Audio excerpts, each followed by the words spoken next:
Émotionnel ou rationnel? En accord ou à l'opposé? Les rencontres de l'heure. Ah, là, je suis content. Ça fait longtemps qu'on s'est vu. Ben Stéphanie oui, Touga, bonjour. Ça fait longtemps. J'ai pris une petite semaine. T'as un teint de vacances. J'ai un teint de Ça te va vacances. J'étais bien? allée dans le bas du fleuve, la belle lumière, le beau soleil. C'était pas mal Quand je te extraordinaire. regarde par rapport à la salle Aymar Verdun, je me demande si Yes. c'est rouge ou si c'est orange. Et écoute, c'est la question qu'on se pose. Hein? Ben oui. Donc, les électeurs, comme tu dis, de la salle Aymar Verdun vont voter le 16 septembre prochain suite à la démission de l'ex-ministre de la Lametti. Justice, exact, David Lametti, en janvier dernier. Fait que Justin Trudeau, donc, conformément à la loi électorale, doit déclencher des élections partielles dans un délai de 6 mois suivant la démission.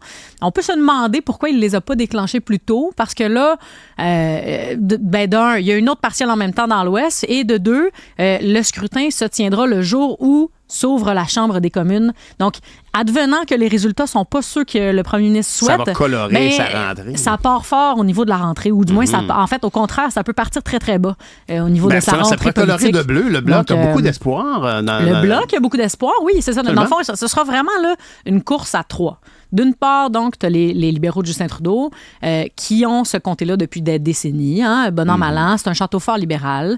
De l'autre côté, sur le bloc de départ, tu as aussi Craig Sauvé. Oui. Craig Sauvé, un conseiller municipal à Montréal.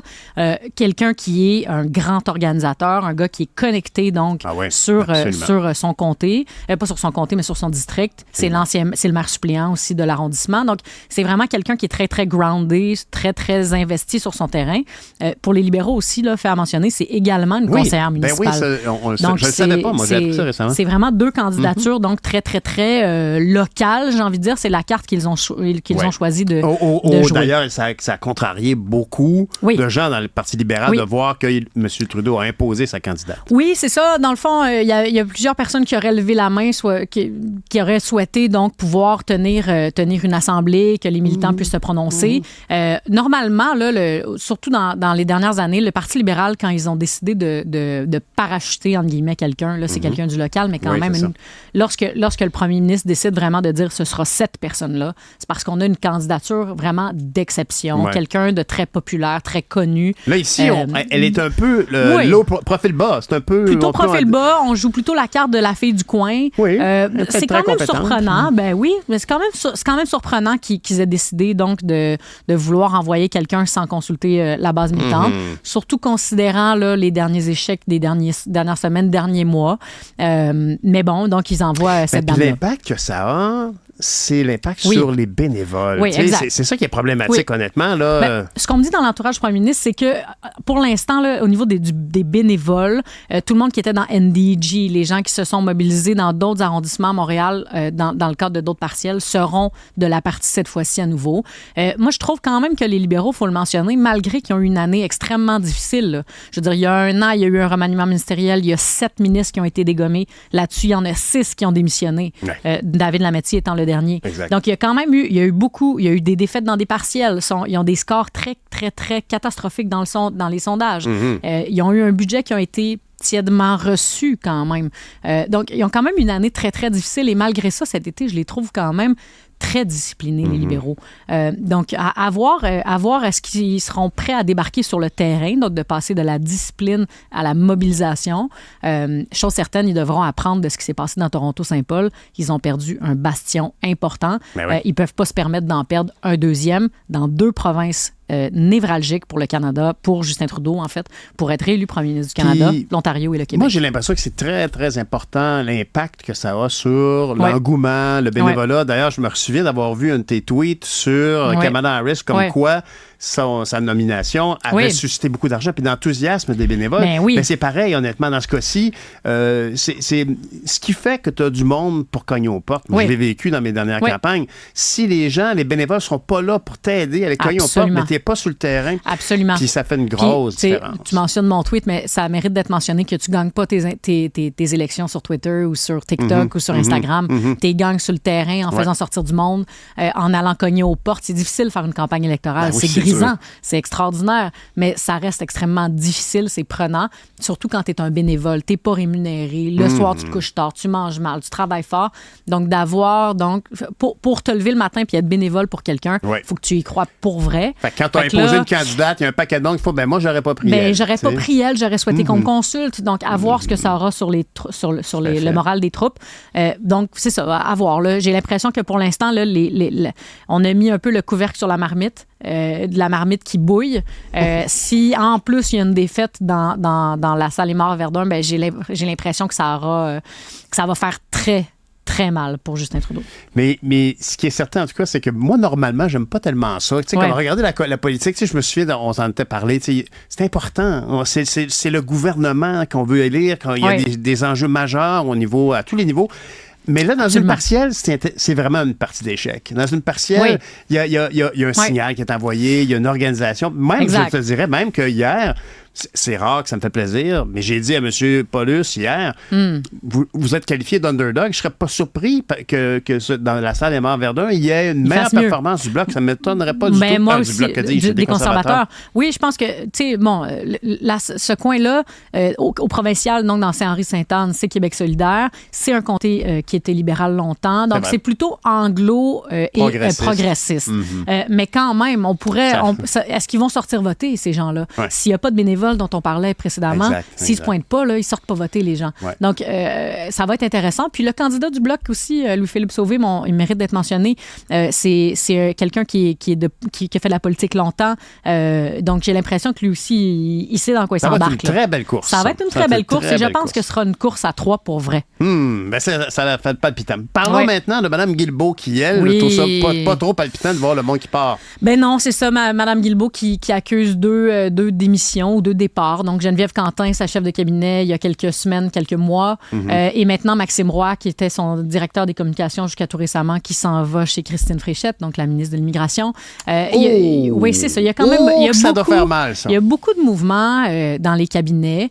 Il y a plusieurs hypothèses. D'une part, c'est sûr qu'il y a l'usure du pouvoir. Hein. C'est extrêmement difficile, donc, de faire de la politique, tu le sais. C'est très prenant. À un moment donné, les gens, ils se disent, regarde, là, ça fait 6 ans qu'on est au pouvoir, on commence à être fatigué. Peut-être qu'on peut faire autre chose. Il y a aussi une autre hypothèse, c'est qu'en ce moment, moi, je pensais qu'on aurait un remaniement ministériel. Je pensais qu'on s'enlignait vers ça. Les signaux, ils nous envoient pas ça là, en ce moment. François Legault, peut-être qu'il pourrait décider d'attendre un autre 6 mois, une autre année avant de décider de faire à nouveau un remaniement ministériel. Ou le grand saut. Pourrait pas? Ah oui. Est-ce qu'il pourrait pas vouloir plutôt rebrasser les cartes, rebrasser là, parmi les chefs de cabinet adjoints, directeurs des coms, attachés de presse? C'est vrai que ça a un impact immense. Nous, on le voit. Ouais. Monsieur, madame, tout le monde qui scrute pas à la lettre tout ce qui se passe à Québec ou à Ottawa, le voit pas, mais ça a un impact pour vrai. Puis je pense que l'entourage autour de certains et certaines ministres, par exemple, je donnerai un exemple, France-Hélène Duranceau, qui a eu un départ très difficile en politique et qui, là, je trouve, franchement, est capable de se recentrer un petit peu. J'ai l'impression, quand même, on est parti de... loin. Je suis pas en train de dire que c'est une héroïne, là, mais quand même, je trouve qu'elle a recentré. Les brèches, oui, c'est ça. Fait que j'ai l'impression que l'entourage, il peut avoir un impact pour vrai.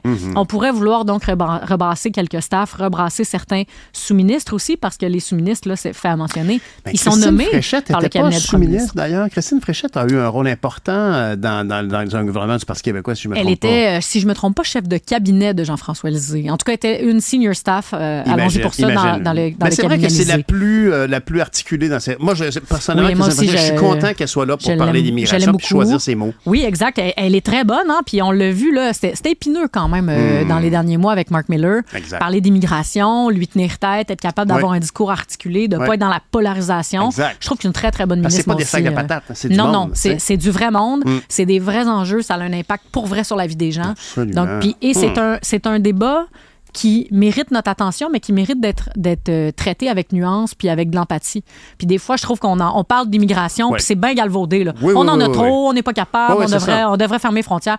OK, oui, mais... C'est pas trop de camions dans le parking. Il y a du vrai monde, là. Il y a du vrai monde ici là, qui se sont pointés du doigt. Et ce sont des Québécois qui vont potentiellement amener le projet du Québec à être plus viable. On a manque de monde, on a besoin de gens jeunes et dynamiques. Ah oui. Quelqu'un qui part de chez eux, là, qui s'en vient ici, il faut être dynamique. Parce que le plus simple, c'est de rester dans son désir. Il faut être déterminé, certainement. Surtout quand tu décides d'aller apprendre une autre langue. Hein. Le Québec, on a quand même des lois solides en matière de francisation. Absolument.